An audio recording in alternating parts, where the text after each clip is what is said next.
Okay, so in this video I just wanted to show you guys this little landing page generation thing that I built so we could quickly get some landing pages out there. The way that it works though, or I guess the way that each of you can create a landing page if you want, is I have this Google Sheet. So we've got this Google Sheet that's in the drive for the Felix the company Google account. And it's pretty simple. So all of the information on the page can be controlled by just entering the info in these columns here. And so I'll kind of go through and explain what each of these things is and just show you how to build one of these landing pages. This is on our felixtherapeutical.com/proto, as in prototype, and then slash, your product name. So in this case I have Scooter. So that's the route to get to these landing pages. The thing that changes here is the keyword that you use. So in this case I have Scooter, but I've also created this other page called Bike. Okay, so what is a product that we want to build? So I have a scooter and a bike. Let's do a kite. So let's say that we have a new kind of kite that we want to show off. So I'm going to go ahead and go ahead and use kite as my keyword. So the keyword's pretty important. That's what's used to match the route, the URL to this data, and it is case sensitive, so be careful of that. The keyword also shows up in the title and the header there. Yeah. Okay. So then for the image, I'm not doing any image hosting. I'm using Imgur or Imgur, whatever you call it, to do hosting for images. So if you have, okay, let's say we go to Google Images. So say you have a picture of a kite. Yeah, this one looks pretty sweet. Let's see here, open the image in the new tab. So I'm just going to go ahead and take a screenshot of this. Got my kite, cool. Okay, so there is the kite picture that I have on my computer. So I'll just go to, you can just search Imgur upload and click on the first link. And you don't have to have an account to upload pictures to this website. So I can just literally drag it, drop it.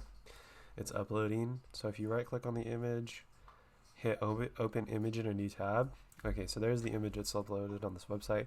It's important to get this link that has the file ending that corresponds to an image. So whether it's a PNG or a JPEG or whatever, you want to make sure that the URL has that, that the link is actually to a picture. So we'll go ahead and copy that.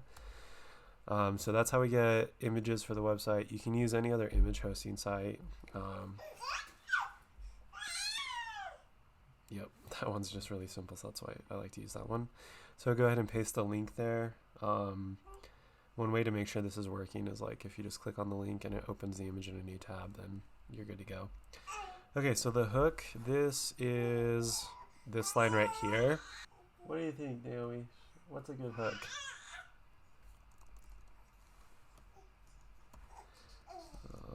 Come fly with us. Yes, we'll send it. Okay, then the subhook, that's this little line here.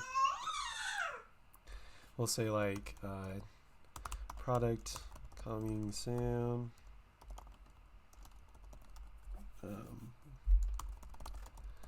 Exclamation point, cool. And then the copy is this paragraph here. I have just placeholder text there. Let's just do, let's see here. Let's see. We'll do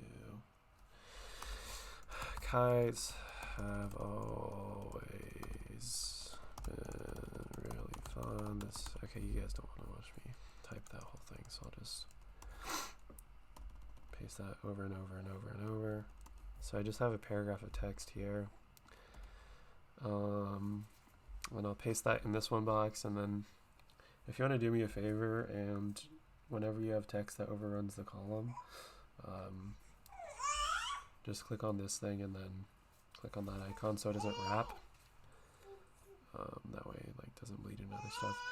So this is pretty long. You can kind of like get a general sense of like how your text is going to fit in here. So I'm probably just going to delete like half of this. So the accent color, so these are hexadecimal values that correspond to colors. So that's what this green is here, and then the color in the title bar. If you just go to Google and just search color picker, it'll pop up with this little like super handy color picker thing. So you can pick the color that you want and then pick the shade. Yeah, I don't know. Let's go over here. That's a nice color. Maybe something a little bit more seafoamy. Okay, we'll go with that. And paste that. Oops. I think I just deleted that. We'll paste that there. And just, I deleted this one on accident, so I'm just gonna put something there just so it's there. Background. I don't know if I'm actually even using this right now, but let's go ahead and, okay, so we have kite as our keyword, so I'm just gonna go to kite and see where we're at so far and if anything's loading. Okay, yes, that's what we got so far. So one thing to note is that the accent color, the code detects whether it's like a lighter or darker color, and then it switches the color of the text based on that. So if your accent color is light, then this text is going to be dark, so it's going to contrast whatever accent color you pick. And then conversely, if your accent color is dark, the text will be lighter. So then you'll notice this says undefined right here in this little email thing. So this email text corresponds to whatever, whatever you want in that field as a placeholder. So we'll say, we'll just write email, ... Then if we refresh the page, that's loaded in there. So like, yeah, super bare bones, super basic, but I don't know, we can add more stuff to this, I guess, to make it look more legit, but like, I think right now it works and everybody can build a landing page and stuff.